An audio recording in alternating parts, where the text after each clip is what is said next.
দেশের 508টি রেল স্টেশনের রিডেভেলপমেন্টে ভিত্তিপ্রস্তর স্থাপন অনুষ্ঠান হচ্ছে। আমাদের সবার প্রিয় এবং আদরণীয় প্রধানমন্ত্রী শ্রী নরেন্দ্র মোদীজির হাত ধরে সেই উপলক্ষে আমাদের এই উদয়পুরে যে তিনটে স্টেশন আমাদের ত্রিপুরায় অমৃত ভারত স্টেশন হচ্ছে, তিনটির মধ্যে একটা হচ্ছে উদয়পুর রেলওয়ে স্টেশন। তো সেই রিডেভেলপমেন্ট ভিত্তিপ্রস্তরের ভিত্তিপ্রস্তর আজকে এখানে স্থাপন হচ্ছে। সেই উপলক্ষে মঞ্চে উপস্থিত আছেন honourable minister of state for social justice and empowerment, government of India, Shrimati Pratima Bhowmik.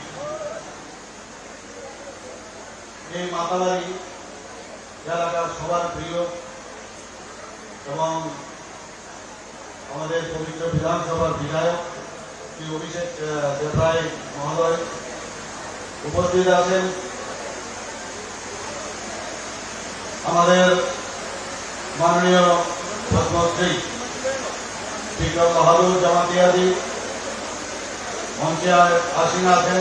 Tripura সরকারের চিফ সেক্রেটারি মহোদয় শ্রী জে কে সিনহা এবং Shri Prem Ranjan Kumar DRM divisional railway manager এবং আমাদের অবধায়ক এখানে উপস্থিত আছেন শ্রী রামভদ্র জামাতিয়াজি মাননীয় বিধায়ক এবং শ্রী জিতেন্দ্র মজুমদার মাননীয় বিধায়ক, শ্রী শীতলচন্দ্র মজুমদার চেয়ারম্যান উদয়পুর মিউনিসিপাল কাউন্সিলের এবং যারা এই রেলওয়ের অফিসিয়াল আধিকারিকরা আছেন এবং ডিস্ট্রিক্ট অ্যাডমিনিস্ট্রেশন এবং এমিনেন্ট পার্সোনালিটিস এবং নাও মহিলা এবং আমার প্রিয় আমাদের বন্ধুরা, সবাইকে আজকের এই মহতি যে অনুষ্ঠান, মহতি যে আমি বলবো যে মাননীয় প্রধানমন্ত্রী যে আয়োজন এখানে রাখা হয়েছে ভিত্তি প্রস্তর অমৃত ভারত স্টেশন স্কিমের অধীনে, হার্দিক অভিনন্দন ও শুভেচ্ছা জানাচ্ছি। অত্যন্ত আনন্দের দিন আমাদের জন্য। প্রধানমন্ত্রীজি যখনই যা চিন্তা ভাবনা করেন আমরা সবসময় দেখি অভূতপূর্ব ওনার সমস্ত ডিসিশন। আজকে সারা ভারতবর্ষের মধ্যে 508টি রেলওয়ে স্টেশনকে উনি রিডেভেলপমেন্টের ব্যবস্থা করতেন, ভিত্তিপ্রস্তর স্থাপন করতেন। আমরা যারা ত্রিপুরাবাসী আমরা কোনদিন ভাবিনি যে ত্রিপুরাতে যখন 60-এর দশকে ধর্মনগরে যে মিটার গেজে যে রেল স্টেশন ওখানে স্থাপিত হয়েছিল, আমরা যারা আগরতলাবাসী বা উদয়পুরবাসী বা ত্রিপুরার যারা জনসাধারণ সবাই দৌড়ে দৌড়ে গিয়ে সেই রেল স্টেশন দেখার জন্য আমরা গিয়েছি। আজকে হোক কালকে হোক বিভিন্ন সময়ে মানুষ গেছে ওখানে দেখতে, কারণ ত্রিপুরা এমন একটি জায়গা ছিল আমাদের কাছে এরকম মনে হচ্ছিল যে ভারত সরকার যদি কোনদিন এখানে রেল স্টেশন আনার চেষ্টা করবেন না। যাই হোক, একটা প্রান্তে ধর্মনগরে একটা রেল স্টেশন এসছে, এতেই আমরা ভাবছিলাম আমাদের এটাই প্রাপ্য। আমরা যখন বাইরে আমরা যাই, সে হাওড়া স্টেশনে যাই, শিয়ালদা স্টেশনে যাই, বোম্বে বিটি স্টেশন বা দিল্লি স্টেশনে, আমরা ভাবতাম একমাত্র ওদের জন্যই বুঝি এইসব রেল স্টেশন। এখানে যেটা বলা হয়েছিল, বহু কথাবার্তা হয়েছে যে বিভিন্ন আন্দোলনের ফসল ইত্যাদি। প্রধানমন্ত্রীজি যখন 2014-তে উনি প্রধানমন্ত্রীর দায়িত্বভার নিয়েছেন, তারপর থেকে একের পরে আমরা দেখলাম অ্যাক্টিভ পলিসির মাধ্যমে সমস্ত নর্থ ইস্টের চেহারাই পাল্টে গেছে।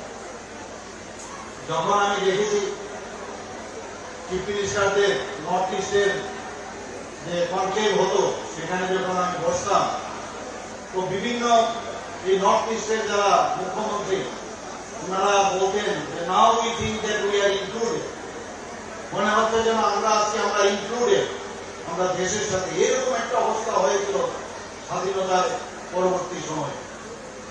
কিন্তু 2014 পর থেকে এইভাবে নর্থ ইস্টের মধ্যে যে একটা শান্তি প্রতিষ্ঠিত হয়েছে, জাতি জনজাতির মধ্যে যে একটা সম্প্রতি, সেটা কিন্তু একমাত্র মাননীয় প্রধানমন্ত্রীজি অ্যাক্ট ইস্ট পলিসি, অটলজি চেষ্টা করেছেন লুক এট ইস্ট পলিসির পরে অ্যাক্ট ইস্ট পলিসির মাধ্যমে সেটা আমি করে দিয়ে এখানে বলার চেষ্টা করা হয়েছে যে গিলাম মডেল ওনার কারণে আমরা পেয়েছি, এবং কোনোদিন ভাবিনি যে ত্রিপুরাতে রেল স্টেশন হবে, এবং সেটা আগরতলা হয়ে আজকে উদয়পুর হয়ে সে সাতরুম পর্যন্ত পৌঁছে গেছে।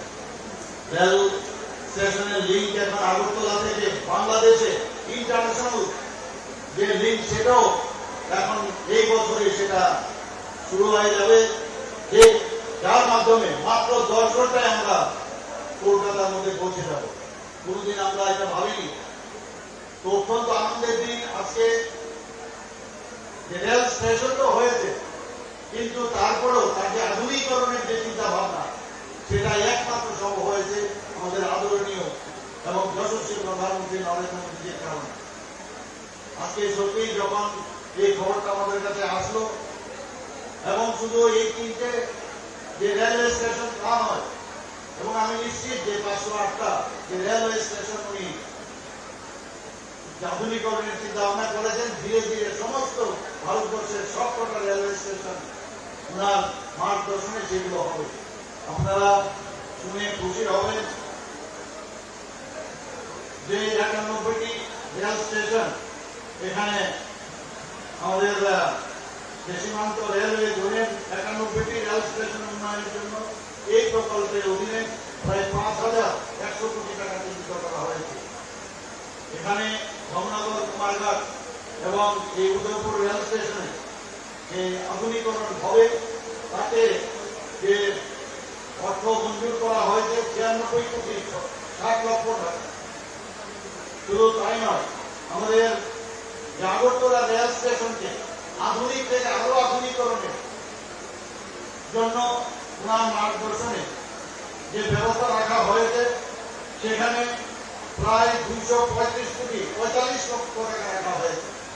এসকেলেটর থেকে শুরু করে বিভিন্ন সুযোগ সুবিধা, শৌচালয় থেকে শুরু করে একদম আধুনিকরণের যে ব্যবস্থাপনা, সেই মডার্নাইজ যাকে বলে, সেই মডার্নাইজ আমরা রেল স্টেশন আমরা এখন দেখতে পাবো। আমরা সত্যি এর জন্য আমরা মাননীয় প্রধানমন্ত্রী শ্রী নরেন্দ্র মোদীজি এবং রেলমন্ত্রী শ্রী অশ্বিনী বৈষ্ণবজিকে ত্রিপুরাবাসীর পক্ষ থেকে আমি অনেক অনেক ধন্যবাদ জানাচ্ছি। আমি এখানে যে অমৃত ভারত স্টেশন স্কিমের বিভিন্ন যে এলাকা, এখানে পার্কিং এর ব্যবস্থা থাকবে, আলোকসজ্জা থাকবে, হাই লেভেল প্ল্যাটফর্ম থাকবে, প্ল্যাটফর্মের এলাকাটা অনেকটা বৃদ্ধি করা হবে। এবং সত্যি আজকে আমরা আনন্দিত যে ত্রিপুরা থেকে 12টা থেকে 13টা নতুন এক্সপ্রেস ট্রেন এখান থেকে যাচ্ছে, এখন রাজধানী এক্সপ্রেস যাচ্ছে। এবং রেলের মাধ্যমে আমি যখনই কোথাও যাই, আমি অনেকটা রেলে যখন আমি করি, নিজেকে অনেক ইজি ফিল করি, আমি খুবই ভালো লাগে।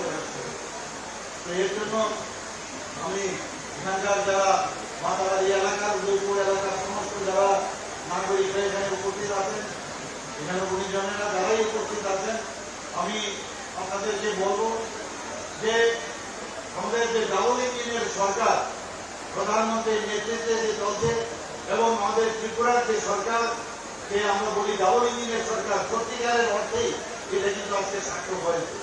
আমরা কোনোদিন ভাবিনি যে এরকম একটা আধুনিকরণের রেল স্টেশন ত্রিপুরাতে হবে। আমি কালকে কুমারঘাটেও গিয়েছিলাম, সেখানেও তার আয়োজন রাখা হয়েছে। একসাথে আমাদের ধর্মনগরও সে আয়োজন রাখা হয়েছে। এখানে টিভির পর্দায় দেখা যাচ্ছে সব জায়গায় একটা মানে কি বলে যে একটা আনন্দের উৎসব। আমি বলবো যে সমস্ত 3টা রেল স্টেশন আমরা দেখতে পাচ্ছি, সারা ত্রিপুরাবাসী সেই আনন্দ মুখর যে অবস্থা, সেই অবস্থার জন্য অপেক্ষা করছিল। এবং আমি এর জন্য না বারবার আমি বললে কমই হবে, এর জন্য মাননীয় প্রধানমন্ত্রী এবং মসজিদজিকে আমি ধন্যবাদ দেব। বন্ধুগণ, আমি আর কিছুক্ষণ বাদে আমরা মাননীয় প্রধানমন্ত্রীকে যে ওনার যে ভাষণ এখানে আমরা সবাই শুনবো এবং যতক্ষণ ধরে উনি ভাষণ সমাপ্ত না করবেন আমাদের জন্য মার্গদর্শন উনি দেবেন, ততক্ষণ পর্যন্ত আমরা এখানে সবাই বসবো। আমার এই দু চারটি কথা বলে সবাইকে আবার শুভেচ্ছা জানিয়ে আমি আমার বক্তব্য এখানে শেষ করছি। নমস্কার, জয় হিন্দ।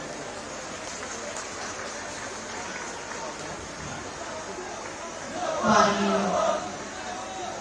राज्य के मुख्यमंत्री प्रोफेसर